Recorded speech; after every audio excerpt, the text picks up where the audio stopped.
Good afternoon dear students, I am your chemistry teacher Varun Kumar Pandey. आज मैं class 9th में next topic लेके आया हूँ। क्योंकि हमारा टॉपिक चला था डिफ्यूज़न, तो डिफ्यूज़न में आगे की जो प्रोसेस है वो एक्टिविटी के थ्रू मैं आपको बताऊंगा। तो आज की एक्टिविटी जो है वो है to study the rate of diffusion of two different types of particles of matter, है ना। तो डिफरेंट टाइप्स ऑफ पार्टिकल्स को मैं लूँगा और उनके बीच में कंपेरिजन करूँगा कि किसमें डिफ्यूज़न आपका सबसे अच्छा होगा। सो ये हमारा आज का एम है to study the rate of diffusion of two different types of particle of matter. ठीक है, तो हर एक्टिविटी में आपको पता है कि हर एक्टिविटी में सबसे पहले आपके एम होते हैं, फिर आपके मेथड रिक्वायर्ड होते हैं, फिर प्रोसीजर होता है, फिर हम उसको ऑब्जर्व करते हैं और लास्ट में हम इन्फरेंस या फिर कंक्लूजन देते हैं। तो एम तो हमारा ये हो गया। Second one thing is that material required. तो मेटेरियल रिक्वायर्ड में मैं क्या क्या लूँगा, 2 बीकर ऑफ 100 ml, 100 ml के 2 बीकर की जरूरत पड़ेगी। दूसरा water soluble ink of any colour, कोई भी किसी भी कलर का मैं क्या कर सकता हूँ, इंक किसी भी इंक कलर का मैं इंक ले सकता हूँ। और हनी का थोड़ा सा सैंपल मैं लूँगा। ठीक है, तो हनी का सैंपल, किसी भी कलर का इंक और आपका 2 में क्या करूँगा 100 ml का बीकर लूँगा। ये हमारे मेटेरियल रिक्वायर्ड यहाँ पे है। इसके बाद इस चीज़ को कैसे हम प्रोसीड करते हैं, हम प्रोसीजर कैसे दिखाएंगे, तो इस चीज़ को हम देखते हैं।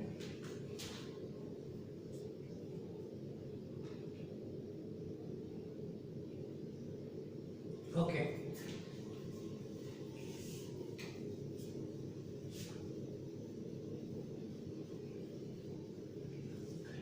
Now procedure.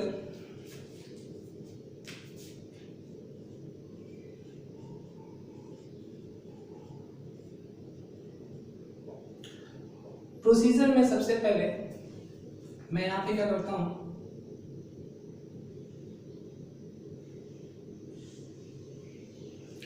दो आपके बीकर हैं,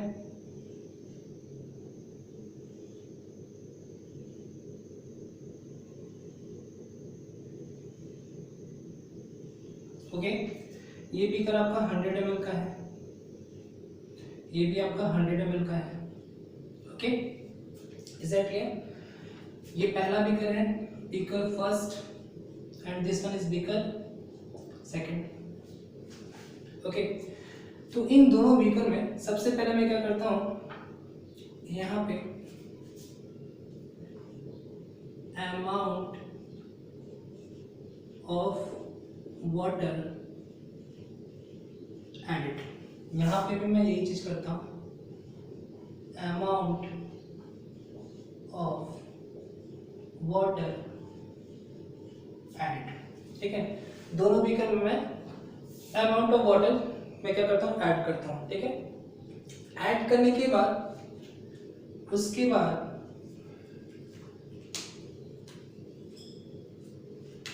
ये कंडीशन क्या होगा,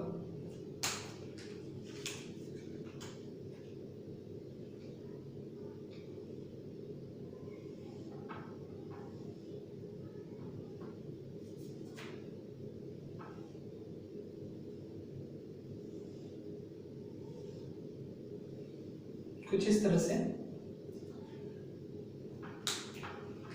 यहाँ पे मैंने वाटर को ऐड कर दिया,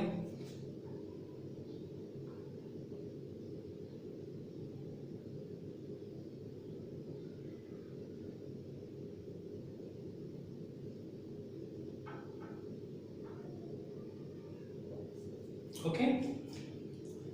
वाटर को ऐड करने के बाद में यहाँ पे मैं लिखूंगा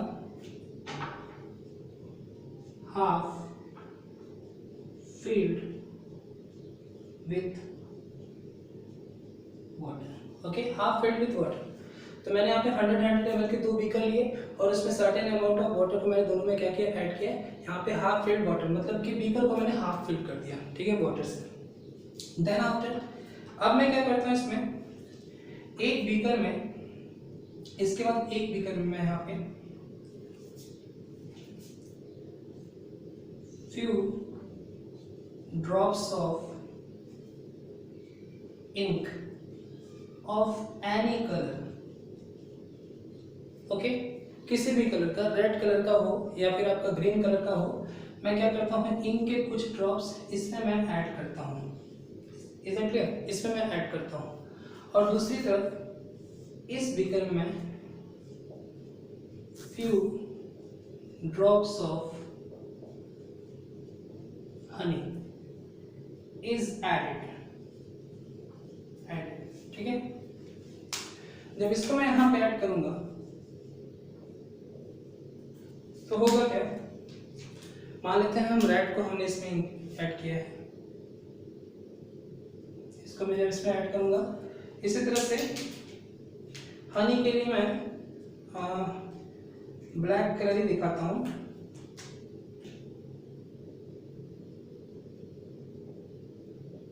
ओके, मैं इसमें ऐड करता हूं। ऐड करने के बाद का सिचुएशन क्या होगा, ऐड करने के बाद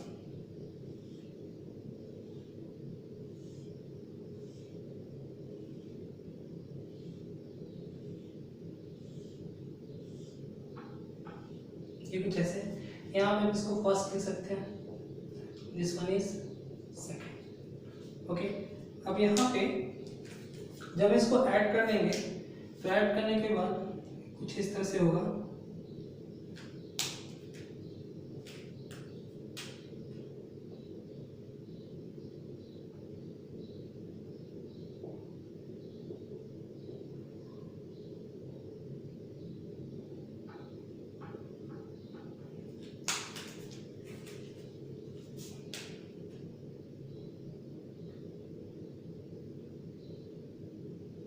और फिर इसको यहाँ पे, ये तो मैंने ब्लैक को ही ऐड किया है,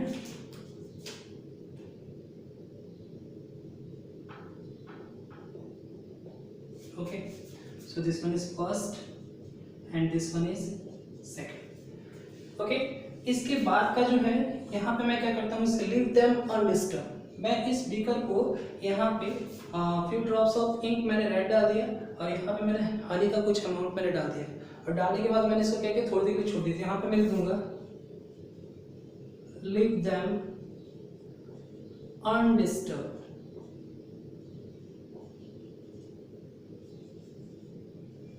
लीव देम अनडिस्टर्ब। ये इसी तरह से आप इसको नोट डाउन कीजिएगा। तो ये मेरे प्रोसीजर हो गए। प्रोसीजर मैंने सबसे पहले क्या किया कि दो मैंने 100 ml का बीकर लिया। सबसे पहले मैंने उसमें क्या किया, फ्यू अमाउंट ऑफ वाटर को मैंने ऐड किया, और दूसरे बीकर में मैंने क्या किया, फ्यू अमाउंट ऑफ वाटर को भी मैंने ऐड किया। दोनों में मैंने few amount of water add किया। वाटर मैंने इतना ऐड किया कि दोनों जो आपके बीकर है वो हाफ फिल्ड हो गए। पहले बीकर में मैंने क्या किया, few drops of ink of any colour, फिर किसी भी कलर के सोल्यूशन को मैंने जो इंक है वो मैंने इसमें ऐड किया। बेसिकली मैंने रेड कलर को ऐड किया यहाँ पे, और फिर इसमें मैंने क्या किया, हनी के अमाउंट को मैंने ऐड किया। उसके बाद क्या होता है, फर्स्ट वाले में यहाँ पे मैं रेड कलर इसमें अपीयर होता है, और सेकंड वाले में जो हनी है वो आपका धीरे धीरे डिसॉल्व होता है। अब इस सॉल्यूशन को मैं थोड़ी देर के लिए क्या करूँगा, छोड़ दूंगा। तो यहाँ तक के प्रोसीजर को आप इसको नोट डाउन कर सकते हैं।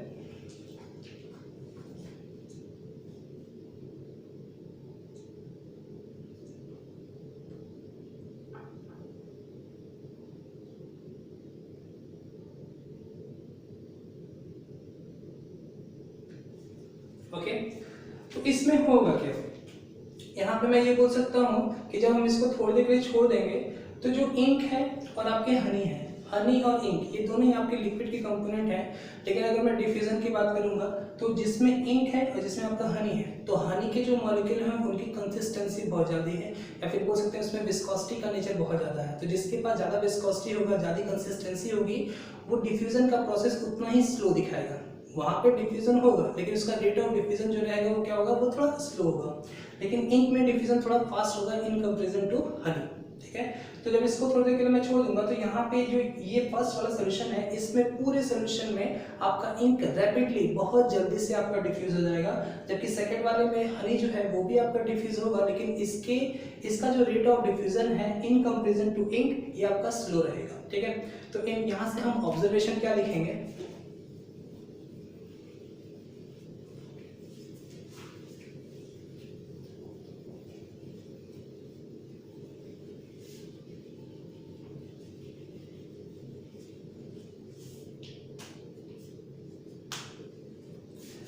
observation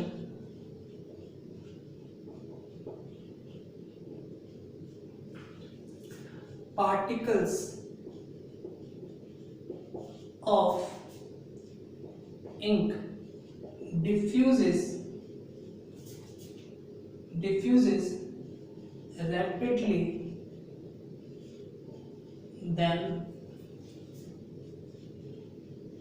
particles of honey. ठीक है, हनी के पार्टिकल्स से जो आपके इंक के पार्टिकल्स हैं उनके अंदर जो आपका डिफ्यूजन होने का जो टेंडेंसी रहेगा वो बहुत ही ज़्यादा रहेगा। The rate of diffusion would be maximum in case of ink than that of honey. ठीक है, यहाँ पे ऐसा क्यों हो रहा है? Because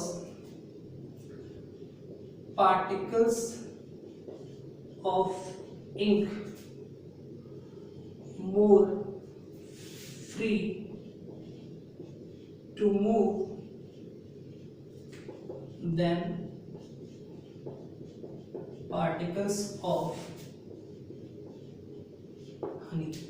Is that clear? मैंने क्या लिखा? Particles of ink diffuses rapidly than particles of honey because particles of ink more free to move than particles of honey.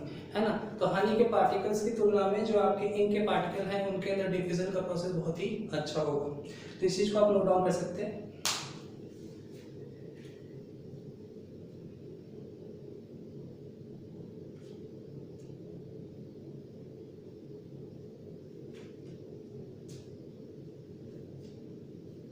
Okay, तो यहां से मैं कंक्लूजन या फिर इन्फ्लुएंस क्या लिखूंगा? Influence would be both particles of ink and honey have property to diffuse, है ना? both particles of ink and honey have property to diffuse. Is that clear? and या फिर लिख सकते हैं which are in constant